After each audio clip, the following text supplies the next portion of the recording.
Visionary ముసుగులో విచ్చలవిడిగా స్కామ్లు, అభివృద్ధి పేరుతో అడ్డమైన కుంభకోణాలు, హైటెక్ సీఎం ఇమేజ్ మాటన హై లెవెల్ స్కాండల్స్. తెలుగు రాష్ట్రాలకు 14 ఏళ్లు సీఎంగా చేసిన సింగిల్ లీడర్ని అంటూ గొప్పలు, 45 ఇయర్స్ ఇండస్ట్రీ అంటూ పొలిటికల్ బిల్డప్లు, డెవలప్మెంట్కి షర్ట్ ప్యాంట్ వేస్తే అది నేనే అంటూ సొంత డబ్బా, నోరు తెరిస్తే నేను నిప్పు అంటూ డాంబికాలు. దశాబ్దాల పాటన సాగిన ఈ డ్రామాకి స్కిల్ స్కామ్తో జైలు పాలు కావడంతోనే తెరపడింది. ఒక్క అయ్యగారి అసలు అవతారం ప్రజలకు తెలిసిపోయింది. ఇప్పుడు మరో స్కామ్. చంద్రబాబు ఎంతటి దగాఖోరు నాయకుడో బయటపెట్టింది 20 ఏళ్ల క్రితమే లక్షల కోట్ల స్కామ్ చేసిన గనుడు నారా చంద్రబాబు నాయుడు. హైటెక్ సిటీ భూముల నుంచి అమరావతి భూముల దాకా, ఇరిగేషన్ ప్రాజెక్టుల నుంచి ఓటుకు కోట్లు దాకా చంద్రబాబు చేసిన కుంభకోణాలు, ఆర్థిక నేరాలు అన్నీ ఇన్ని కావు. 6 లక్షల కోట్ల రూపాయలు దాటేసిన అవినీతి ఆల్ టైమ్ రికార్డ్ బాబుదే అని చెబుతూనే ఉంది. ఇప్పుడు ఈ నయవంచకుడి కుంభకోణాల పర్వంలో ఒక ఎపిసోడ్ మరోసారి తెరపైకొచ్చింది. ఐఎంజీ భూముల ఒప్పందం 100కు 100% తప్పని తెలంగాణ హైకోర్టు తేల్చేసింది. 4 రోజుల క్రితం పెట్టిన కంపెనీకి 850 ఎకరాలు దారాదత్తం చేసిన చంద్రబాబు నిప్పు కాదు, అవినీతి గబ్బు అని మరోసారి స్పష్టమైపోయింది. చంద్రుడికి మచ్చ ఎలాగో చంద్రబాబుకి ఐఎంజీ భారత్ స్కామ్ అలాంటి మచ్చ మాత్రమే అంటూ రొచ్చు రాతలు రాసిన రామోజీకి బుద్ధి చెప్పేలా తీర్పు ఇచ్చింది హైకోర్టు. 45 ఏళ్ల రాజకీయ జీవితంలో చంద్రబాబు ఎదిగిన ప్రతి దశ వెనుక ఒక వెన్నుపోటో, ఒక కుంభకోణమో ఖచ్చితంగా ఉంటుంది. పదుల సంఖ్యలో స్టేలు, పదుల సంఖ్యలో విచారణ కమిషన్లు, పదుల సంఖ్యలో ఎంక్వైరీలు. ఇవేవీ తనను ఒక్కసారి కూడా కోర్టు మెట్లెక్కించలేకపోయాయని, కోర్టు బోన్లో నిలబెట్టలేకపోయాయని చంద్రబాబు నిన్న మొన్నటి వరకు గర్వంగా చెప్పుకున్నారు. అయితే స్కిల్ స్కామ్లో అడ్డంగా దొరికిపోయి జైలు పాలయ్యారు. నిజానికి కుంభకోణాలు చేయడంలో చంద్రబాబుది ఎంత స్కిల్లో చెప్పడానికి స్కిల్ స్కామ్ ఏమాత్రం సరిపోదు. దాన్ని తలదన్నే కుంభకోణాలు బాబుగారు ఎన్నో చేశారు. లక్షల కోట్ల ప్రజాధనం మేశారు. అందులో ఐఎంజీ భారత్ భూముల కేసు ఒకటి. చంద్రబాబు ఎంతటి దగుల్బాజీ నాయకుడో చెప్పడానికి ఈ కుంభకోణం ఒక ఉదాహరణ. 4 రోజుల క్రితం ఏర్పాటు చేసిన కంపెనీకి 850 ఎకరాల భూములిచ్చేస్తూ ఒప్పందం చేసేసుకున్నారు చంద్రబాబు. అది కూడా ఎప్పుడు? ఆపద్ధర్మ ముఖ్యమంత్రిగా ఉన్న వేళ 2004లో బాబు వెలగబెట్టిన స్కాముల్లో ఇది ప్రధానమైంది. ఇప్పుడు అక్కడ ఎకరం భూమి 100 కోట్ల రూపాయలకు పైగా ఉంది. అంటే 20 ఏళ్ల కిందటే 1,00,000 కోట్ల రూపాయల స్కామ్ కి స్కెచ్ గీసేశారు Chandrababu. IMG academies Bharat private limited 2003 August 5న ఏర్పాటైంది. కంపెనీ ఏర్పాటైన 4 రోజులకే, అంటే ఆగస్టు 9నే చంద్రబాబు నేతృత్వంలోని నాటి ఆంధ్రప్రదేశ్ ప్రభుత్వం ఐఎంజీ భారత్తో ఒప్పందం కుదుర్చుకుంది. క్రీడల్లో రాష్ట్ర యువతను ఛాంపియన్లుగా తీర్చిదిద్దడం కోసం అంటూ ఈ ఎంఓయూ చేసుకుంది. ఇందులో భాగంగా స్పోర్ట్స్ అకాడమీలను నిర్మించడం, అభివృద్ధి చేయడం, నిర్వహించడం కోసం అంటూ రంగారెడ్డి జిల్లా శేర్లింగంపల్లి మండలం గచ్చిబౌలి సర్వే నంబర్ 25లో 400 ఎకరాలు ఇచ్చేందుకు అంగీకరించింది. అలాగే రంగారెడ్డి జిల్లా సరూర్ నగర్ మండలం మామిడిపల్లి సర్వే నంబర్ 99/1లో మరో 450 ఎకరాలు అప్పగించేందుకు కూడా ఒప్పందం చేసుకుంది. అంతేకాకుండా ఐఎంజీ భారత్ అంతర్జాతీయ స్థాయిలో ప్రధాన కార్యాలయాన్ని నిర్మించుకునేందుకు బంజారాహిల్స్ నుంచి మాదాపూర్ వెళ్లే మార్గంలో ఎకరం నుంచి 5 ఎకరాలు కూడా ఇస్తామని హామీ ఇచ్చింది. ఈ మేరకు 2004 ఫిబ్రవరిలో గచ్చిబౌలిలో ఎంతో విలువైన 400 ఎకరాలను స్వల్ప మొత్తానికి, అంటే కేవలం 2 కోట్ల రూపాయలకే ఐఎంజీ భారత్ కు సేల్ డీడ్ చేసింది. ఆపద్ధర్మ ప్రభుత్వంలో 2004 ఫిబ్రవరిలో గచ్చిబౌలిలో 400 ఎకరాలు రిజిస్ట్రేషన్ కూడా చేసి సేల్ డీడ్ ఇస్తారు. గచ్చిబౌలిలో సెంట్రల్ యూనివర్సిటీ పక్కన అప్పటికే ఈ ఎంఆర్ ప్రాపర్టీస్, బౌల్డర్ హిల్స్ ఆ ఏరియా అంతా అప్పటికే విల్లాస్ వస్తున్నాయి. ఐవీఆర్సిఎల్ వాళ్ళది విల్లాస్ అవన్నీ వస్తున్న ఏరియా. అక్కడ అప్పట్లోనే ఎకరం 2 కోట్లు, బుక్ వాల్యూ 13 లక్షలు, మార్కెట్లో 2 కోట్లు పలికే భూమి ఎకరం 50,000కు, అంటే 2 కోట్లకు మొత్తం 400 ఎకరాలు సేల్ డీడ్ ఇచ్చేసింది అప్పుడు ప్రభుత్వం, చంద్రబాబు నాయుడు ప్రభుత్వం. అది ఏది? ఆపద్ధర్మ ప్రభుత్వం. ఈ ఎంఓయూ నుంచి ఈ ప్రపోజల్ అంతా పోనీ కనీసం క్యాబినెట్కి వెళ్ళిందా? లేదు. కేవలం అంతకుముందు మంత్రులు సంతకాలు చేసి ఎంఓయూ ఆధారంగా జరిగిన ట్రాన్సాక్షన్లో, ఆ ప్రాసెస్లో ఫిబ్రవరిలో ఇది 400 ఎకరాలు సేల్ డీడ్ చేస్తారు.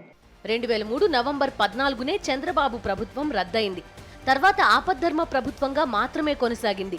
2004 ఎన్నికల్లో వైఎస్ రాజశేఖర్ రెడ్డి ఘన విజయం ఖాయమని, మీ ఓటమి తప్పదన్న ఇంటెలిజెన్స్ రిపోర్ట్స్ రావడంతో చంద్రబాబు ₹1,00,00,000 స్కామ్ కి తెరతీశారు. ఆపద్ధర్మ ముఖ్యమంత్రిగా ఉంటూనే ఐఎంజీ భారత్ కి 850 ఎకరాల భూములను ధారాదత్తం చేసేశారు. పూర్తి కేబినెట్ ఆమోదం లేకుండా చంద్రబాబు ప్రభుత్వం ఎంఓయూపై సంతకాలు చేసింది. ఆ సమయంలో భూమి విలువ ఎకరం 13 లక్షల రూపాయలుండగా పిటిషనర్కు ₹50,000 స్వల్ప మొత్తానికి సరైన ఎలాంటి కారణం లేకుండా విక్రయించారు. ఐఎంజీ భారత్కు అమెరికన్ కంపెనీ అయిన ఐఎంజీతో ఎలాంటి సంబంధం లేదు, కానీ దానికి అనుబంధ సంస్థ అంటూ మోసగించారు. చంద్రబాబు అవినీతి బతుకంతా తెలిసిన వైఎస్ఆర్ 2006లో ప్రభుత్వ ఆస్తులను కాపాడే లక్ష్యంతో ఆర్డినెన్స్ తెచ్చారు. 2007లో దీన్ని చట్టబద్ధం చేస్తూ ఆంధ్రప్రదేశ్ ప్రభుత్వ ఆస్తి చట్టాన్ని తీసుకొచ్చింది. ఈ చట్టం ప్రకారం ఐఎంజీ భారత్తో అంతకుముందు ప్రభుత్వం చేసుకున్న ఎంఓయూ, ఆ మేరకు సేల్ డీడ్ కూడా రద్దయ్యాయి. ఈ క్రమంలో ఐఎంజీ చెల్లించిన మొత్తాన్ని ఏడాదికి 12% వడ్డీతో తిరిగి ఇచ్చేయడానికి వైఎస్ఆర్ ప్రభుత్వం ముందుకొచ్చింది.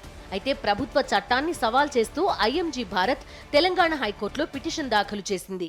ఐఎంజీ భారత్ కి 850 ఎకరాలు ఇస్తూ నాటి చంద్రబాబు ప్రభుత్వం చేసుకున్న ఒప్పందాన్ని ఏ విధంగానూ సమర్థించలేమని తెలంగాణ హైకోర్టు ప్రధాన న్యాయమూర్తి జస్టిస్ అలోక్ అరాధే, జస్టిస్ అనిల్ కుమార్ జూకంటి తీర్పునిచ్చారు.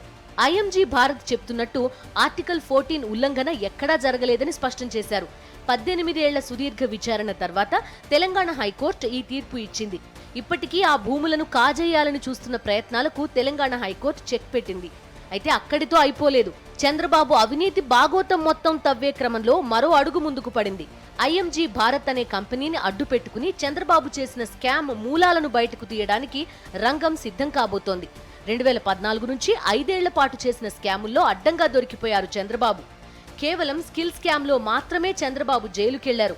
అంతకంటే పెద్ద కుంభకోణాలన్నీ బాబుని జైలు పాలు చేయడానికి రెడీగా ఉన్నాయి. ఈ క్రమంలో 20 ఏళ్ల నాటి ఐఎంజీ భారత్ భూముల కేసు చంద్రబాబు ఎంతటి అవినీతి అనకొండో మరోసారి ప్రపంచానికి చూపించబోతోంది. బిల్లీరావు పేరు సిల్లిగా ఉంది కానీ మనిషి మహాముదురు. ఐఎంజీ భారత్ ఓనర్ చంద్రబాబు జాన్ జిగిరి. ఇక విషయం మీకు అర్థమైపోయి ఉంటుంది కదా. చంద్రబాబు దోస్తంటేనే కొన్ని ప్రత్యేక లక్షణాలుంటాయి. మందిని ముంచడం, మంది సొమ్ము మింగడం, డాబుగా కనిపిస్తూ దర్జా వలకపోస్తూ నమ్మినోళ్ళకి సున్నం పెట్టడం, ఈ తరహా లక్షణాలని పూర్తిగా పుణికిపుచ్చుకున్నారు. కాబట్టే బిల్లీరావుకి చంద్రబాబుతో దోస్తానా కుదిరింది. ఇక చెప్పేదేముంది, ఇద్దరు స్కామర్లు కలిస్తే సైలెంట్గా ఉంటారా? ఏకంగా హైటెక్ సిటీకే ఎసరు పెట్టేశారు. ఇప్పుడు ₹1,00,00,000 విలువ చేసే భూములకు టెండర్ పెట్టేశారు. వైఎస్ రాజశేఖర రెడ్డి పుణ్యమా అని అంతటి విలువైన ప్రజల ఆస్తి ఈ దగాకోరుల సొంతం కాలేదు. ఇప్పుడు ఈ కేసులో అసలు ట్విస్ట్ ఏంటంటే అతి త్వరలోనే సిబిఐ విచారణకి రంగం సిద్ధమవుతోంది. అంటే చంద్రబాబు అవినీతి బతుకులో అదిరిపోయే ఎపిసోడ్స్ వెలుగు చూడబోతున్నాయన్నమాట. స్కామ్ చేసి ప్రజల సొమ్ము దిగమింగడం, ఆ స్కామ్ కి డెవలప్మెంట్ ముసుగు వేయడం చంద్రబాబుకి బాగా అలవాటైన పని. మరోవైపు చంద్రబాబుని ఆకాశానికెత్తేస్తూ ఇంత గొప్ప విజనరీ లీడర్ దొరకడం తెలుగు ప్రజల అదృష్టమంటూ దిక్కుమాలిన రాతలతో ఆ స్కామ్ ని దాచేయడం రామోజీరావు పని. ఐఎంజీ భూముల కుంభకోణంలోనూ జరిగింది అదే. ఐఎంజీ వచ్చేసింది. 2010 కామన్వెల్త్ గేమ్స్ కు, 2020 ఒలింపిక్స్ కు ఇక్కడి నుంచే క్రీడాకారులు తయారవుతారు. ఆసియా అంతటి నుంచి క్రీడాకారులు ఇక్కడికే వస్తారు అంటూ నాడు చంద్రబాబు సొల్లు చెప్పేశారు. దానికి తన అచ్చోసిన అక్షరాలను జతచేసి 700 కోట్ల పెట్టుబడి, అంతర్జాతీయ ప్రమాణాలతో క్రీడా కాంప్లెక్స్, ఒలింపిక్స్ క్రీడాకారుల్ని తయారు చేసే సిబ్బంది అంటూ ఈనాడులో రామోజీ ఊదరగొట్టేశారు. కానీ అసలు వాస్తవం ఏంటి? ఐఎంజీ ఒక అంతర్జాతీయ కుంభకోణం. అదంతా అంతర్జాతీయ సంస్థల పేరిట బోగస్ కంపెనీలతో, బినామీలతో చంద్రబాబు ఆడించిన మహా నాటకం. ఇంతకీ అసలు బిల్లీరావుకి చంద్రబాబుకి పరిచయం ఎలా అయింది? అది స్నేహంగా ఎలా మారిందో ఒకసారి చూద్దాం. పిల్లనిచ్చి పార్టీలోకి రానిచ్చి, పార్టీలో మంచి స్థానమిచ్చి గౌరవించిన మామకే వెన్నుపోటు పొడిచారు చంద్రబాబు. సరిగ్గా ఆ వెన్నుపోటు ఎపిసోడ్కి స్కెచ్ గీస్తున్న సమయంలోనే బిల్లీరావుతో చంద్రబాబుకి పరిచయం అయింది. ఇద్దరి ఆలోచనలు కలిశాయి. ఎన్టీఆర్ గారిని వెన్నుపోటు పొడిచి ముఖ్యమంత్రి కాగానే చంద్రబాబు చేసిన పనేంటో తెలుసా? బిల్లీకి కుప్పం ప్రాజెక్టును కట్టబెట్టడం. బిల్లీరావుది కృష్ణా జిల్లాలోని కొండపల్లి. మద్రాస్ ఐఐటిలో చదివారు. అక్కడి నుంచి అమెరికా వెళ్లారు. అమెరికా చదువు పూర్తవగానే తిరిగి ఇండియా వచ్చేశారు. వివిధ దేశాల్లో విస్తృతంగా పర్యటించడం, పెద్ద పెద్ద వ్యక్తులతో పరిచయాలు పెంచుకోవడం బిల్లీ హాబీ. ఇదే క్రమంలో ఈయనకు ఫ్లోరిడాలోని ఐఎంజీ యాజమాన్యమైన మార్క్ కుటుంబంతో సంబంధాలున్న ఆండ్రూ క్రీగర్ పరిచయమయ్యాడు. ఇంకేముంది, చంద్రబాబుకి క్రీగర్ని పరిచయం చేసిన బిల్లీ క్రీగర్ని ఐఎంజీబీ కంపెనీకి నామమాత్రపు చైర్మన్ చేశారు. ఇక చంద్రబాబు, బిల్లీ కలిసి చక్రం తిప్పారు. ఐఎంజీబీకి 850 ఎకరాల భూములు దారాదత్తం చేసిన వెంటనే క్రీగర్ను నేరస్తుడనే ముద్రవేసి కంపెనీ నుంచి తొలగించేశారు. ఆ తరువాత ఆ 850 ఎకరాలు సొంతం చేసుకోవచ్చని కలలు కన్నారు. కానీ 2004లో వైఎస్ రాజశేఖర్ రెడ్డి సీఎం కావడంతో 1,00,000 కోట్ల రూపాయల విలువైన భూములను దోచెయ్యాలన్న చంద్రబాబు పన్నాగం పారలేదు. ఐఎంజీ భారత్ కి 850 ఎకరాలు ఇస్తూ చంద్రబాబు ప్రభుత్వం చేసుకున్న ఒప్పందం చెల్లదని తాజాగా తెలంగాణ హైకోర్టు తీర్పు ఇచ్చింది. ఇక్కడితో కథ అయిపోలేదు. ఐఎంజీ భారత్ కు భూముల అప్పగింతపై సిబిఐ విచారణ కోరుతూ గతంలో లేఖ రాశామని తెలంగాణ ప్రభుత్వం హైకోర్టుకు తెలిపింది. అది ఎంతవరకు వచ్చింది? మీరు విచారణ కోరతారా, లేక మమ్మల్నే సిబిఐకి అప్పగిస్తూ ఆదేశాలు ఇవ్వమంటారా అని రేవంత్ రెడ్డి ప్రభుత్వాన్ని హైకోర్టు ప్రశ్నించింది. తదుపరి విచారణలోగా ఏదో ఒకటి చెప్పాలని ఆదేశిస్తూ విచారణను వారం పాటు వాయిదా వేసింది. నిజానికి అసలు ఐఎంజీ కుంభకోణం బయటపడ్డాక ఆ ఒప్పందాన్ని రద్దు చేసిన వైఎస్ఆర్ ప్రభుత్వం 2007లోనే సిబిఐ దర్యాప్తునకు ఆదేశిస్తూ జీవో విడుదల చేసింది. కానీ సిబిఐ మాత్రం దీనిపై దర్యాప్తు జరపడానికి పెద్దగా ఆసక్తి చూపించలేదు. చంద్రబాబును దోషిగా రుజువు చేసేందుకు సకల సాక్ష్యాలు కళ్ల ముందు కనిపిస్తున్నా ఆయన్ను విచారించడానికి గాని అరెస్టు చేయడానికి గాని సిబిఐ ముందుకెళ్లలేదు. మా దగ్గర తగినంత సిబ్బంది లేరు, తగిన వనరులు లేవు, అందుకని దర్యాప్తు జరపలేమని ప్రభుత్వానికి సమాధానమిచ్చి తప్పించుకుంది. విచిత్రం ఏంటంటే అప్పుడు కూడా రాష్ట్రంలో సిబిఐ ఇన్ఛార్జిగా ఉన్నది జగన్ కేసులో అత్యుత్సాహం ప్రదర్శించిన వివి లక్ష్మీనారాయణే. అసలు ఆయనకు బాబుపై ఎందుకు అంత ప్రేమ? నేరం స్పష్టంగా కనిపిస్తున్నా దొంగలెవరో ఆధారాలతో సహా తేలినా పట్టుకోవడానికి ఎందుకు తాత్సారం చేశారు? ఇవేం సమాధానం లేని ప్రశ్నలైతే కావు. అయితే ఇప్పుడు వారం రోజుల్లో సిబిఐ విచారణ సంగతి తేల్చమని తెలంగాణ హైకోర్టు రేవంత్ రెడ్డి ప్రభుత్వానికి తెలిపింది. లేకపోతే తామే సిబిఐ విచారణకి ఆదేశిస్తామంది. సిబిఐ రంగంలోకి దిగితే చంద్రబాబు అవినీతి భాగోతం మొత్తం బయటపడటం ఖాయమని న్యాయ నిపుణులు విశ్లేషిస్తున్నారు. ఇప్పుడే ఏర్పడిన కంపెనీలకి స్కిల్ డెవలప్మెంట్ కార్పొరేషన్లో 271 కోట్లు ఎట్లా ట్రాన్స్ఫర్ చేశాడు, ఎటువంటి కాంట్రాక్టులు కానీ ఏమీ లేకుండా చెందాడు అనేది కూడా అందరికీ తెలిసిందే. అంతేకాకుండా ఫైబర్ నెట్కి దాంట్లో కూడా 5 రోజుల్లో క్రితం ఏర్పడిన కంపెనీకి అన్ని అనుమతులు ఇచ్చి ఆ ఫైబర్ నెట్ స్కామ్లో కూడా 450 కోట్ల పైన స్కామ్ చేసిన చంద్రబాబు నాయుడు గతంలో 2004లోనే చేసిన స్కామ్ని ఈ రోజు వరకు కూడా తొక్కిపెట్టి ఇటువంటి విచారణకి రానివ్వకుండా వ్యవస్థలను మేనేజ్ చేసిన చంద్రబాబు నాయుడు ఇప్పుడు ఈ స్కామ్లన్నిటితో పాటు ఐఎంజీ భారత స్కామ్ కూడా సీరియస్ అవ్వబోతోంది. తెలంగాణ ప్రభుత్వం అవునన్నా కాదన్నా కోర్టు వారు సుమోటోగా దాన్ని సిబిఐ విచారణకి పంపిస్తున్నారు. మళ్ళీ అందులో చంద్రబాబు నాయుడు అరెస్టు తప్పదు. చంద్రబాబు నాయుడు మళ్ళీ ఆ కేసులో అరెస్ట్ చేస్తాడు. ప్రజలకి 18 ఏళ్ల తర్వాత న్యాయం జరగబోతోంది. 1,00,000 కోట్ల రూపాయల విలువైన ప్రభుత్వ భూములు కాజేయడానికి స్కెచ్ గీసిన చంద్రబాబు, బిల్లీరావు ఐఎంజీని తెరపైకి తెచ్చారు. చిన్న డబుల్ బెడ్రూమ్ ఫ్లాట్ లో ఆఫీస్ పెట్టి 850 ఎకరాలను ఆ సంస్థకి ధారాదత్తం చేసేశారు.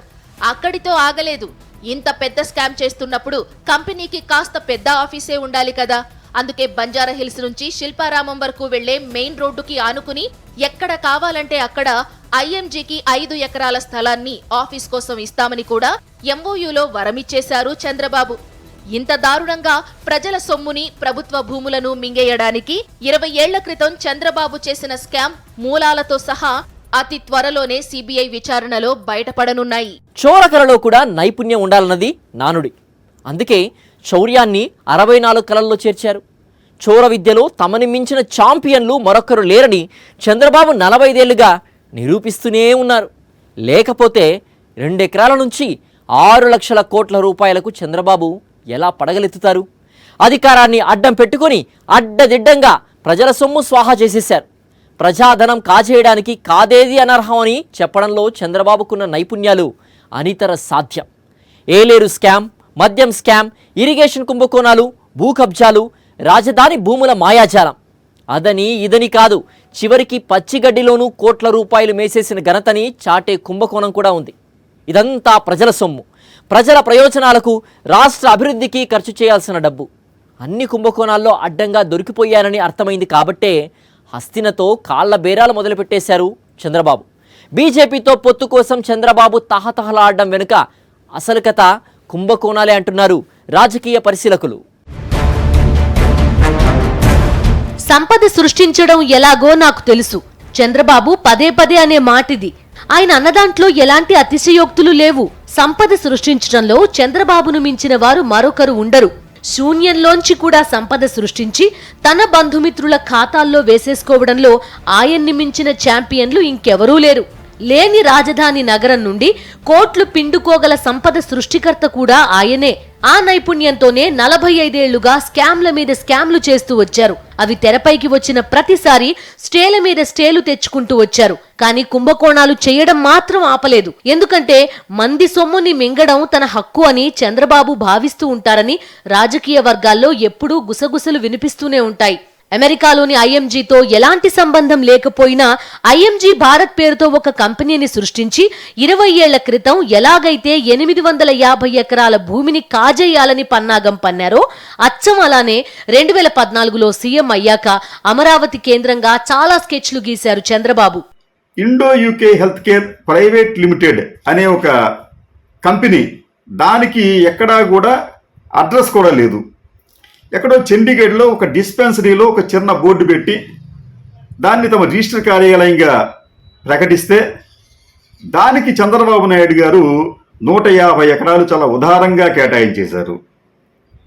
ఈ ఇండో యూకే హెల్త్ కేర్కి సంబంధించి జరిగిన ఒక స్కామ్ ఏమిటంటే, ఈ బోగస్ కంపెనీ మేము ఇంగ్లాండ్లోని ప్రముఖ కింగ్స్ హాస్పిటల్తో టైఅప్ అయ్యాము, వారి సేవలు మనకి ఇక్కడ మేము ఇస్తాము అని చెప్పటం. ఇక్కడ కూడా ఒక విదేశీ కంపెనీ అని లేదా ఒక విదేశీ ట్రస్ట్ని ఎరగా చూపించి ఆంధ్రప్రదేశ్లో ఆ కంపెనీ 150 ఎకరాలు తీసుకుంది. దీనికి సంబంధించి మేము ప్రెస్ మీట్లు పెట్టి ఇదంతా బోగస్ కంపెనీ అని చెప్పినప్పటికీ కూడా చంద్రబాబు నాయుడు గారు వినలేదు. చంద్రబాబు రాజకీయ జీవితం అంతా అవినీతిమయం, అక్రమాల నిలయం. అసలు చంద్రబాబు ముఖ్యమంత్రిగా అధికారం చేపట్టడం వెనక ఉన్నదే వెన్నుపోటు రాజకీయం. ఇక ఆయన సీఎంగా పనిచేసిన ప్రతిసారి ప్రజాధనాన్ని కోట్లకు కోట్లు కొల్లగొడుతూనే ఉన్నారు. ఆయన చేసిన స్కామ్ల జాబితా సాధారణమైంది కాదు. ఎన్టీఆర్కు వెన్నుపోటు పొడిచి 1995లో అధికారంలోకి వచ్చిన చంద్రబాబు అక్రమార్జనే లక్ష్యంగా పాలన సాగించారు. ఏలేరు రిజర్వాయర్ నిర్మాణం, కాల్వల తవ్వకం కోసం జరిపిన భూసేకరణలో అక్రమాలకు పాల్పడి దేశంలో సంచలనం సృష్టించారు. బంజరు భూముల్లో కొబ్బరి చెట్లున్నట్టు ప్రభుత్వ భూములను ప్రైవేట్ భూములుగా చిత్రీకరిస్తూ ఏలినవారు ప్రభుత్వ ఖజానాను ఎలా కొల్లగొట్టొచ్చో ఆ కుంభకోణం ద్వారా దేశానికి చాటి చెప్పారు. అదే ఊపులో విద్యుత్ కొనుగోలు, మద్యం కొనుగోలు, డిస్ట్రిబ్యూటరీలకు అనుమతులు, ఇలా అన్నింటా అక్రమాలకు పాల్పడ్డారు. ఇక 2014 నుంచి skill scam, fibre net scam, inner ring road scam, Amaravati భూముల స్కామ్, ఇలా చెప్పుకుంటూ పోతే ఆ జాబితా చాలా పెద్దది. చంద్రబాబు చాలా తెలివైన అవినీతి అనకొండ. దశాబ్దాలుగా ఎన్ని స్కామ్లు చేసినా తప్పించుకుంటూ వస్తున్న తాను ఇక తప్పించుకోవడం అసాధ్యమని చంద్రబాబు గ్రహించారు. అలానే వచ్చే ఎన్నికల్లో టీడీపీకి ఘోర ఓటమి తప్పదని కూడా చంద్రబాబుకి స్పష్టంగా తెలుసు. అందుకే ఆయన బీజేపీతో పొత్తు కోసం తహతహలాడుతున్నారని రాజకీయ వర్గాలు చెప్తున్నాయి. బీజేపీతో పొత్తు పెట్టుకున్నంత మాత్రాన ఎన్నికల సమరంలో చంద్రబాబుకి జరిగే ప్రయోజనమేం లేదు. ఈ విషయం బాబుకి తెలుసు. కానీ 45 ఏళ్లుగా తాను చేసిన స్కామ్లన్నీ ఇప్పుడు తన మెడకి బిగుసుకుంటున్నాయి. తనతో పాటు తన కుమారుడు లోకేష్ కూడా 2014 నుంచి 5 ఏళ్ల పాటు ఇష్టానుసారంగా స్కామ్లు చేసేశాడు. దీంతో ఈ కేసుల నుంచి తప్పించుకోవాలంటే బీజేపీతో రాజకీయ స్నేహం ఒక్కటే మార్గమని చంద్రబాబు భావిస్తున్నారని, అందుకే కమలనాథులు ఇన్నాళ్లుగా చీకొట్టిన కాళ్ల బేరానికి వెళ్తూనే ఉన్నారని రాజకీయ వర్గాలు చెబుతున్నాయి.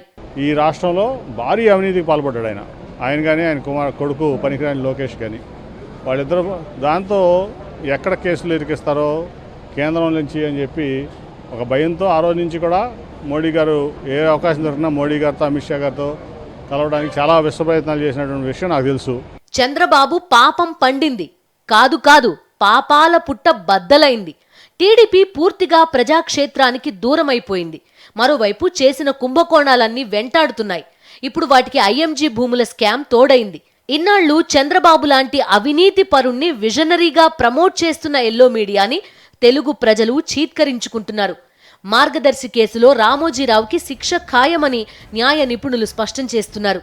ఈ నేపథ్యంలో అటు పచ్చ బ్యాచ్ ఇటు ఎల్లో మీడియా ఇన్నాళ్లు చేసిన పాపాలకు ఖరీదు చెల్లించాల్సిన సమయం ఆసన్నమైందని సామాన్య ప్రజలు కూడా తేల్చి చెబుతున్నారు.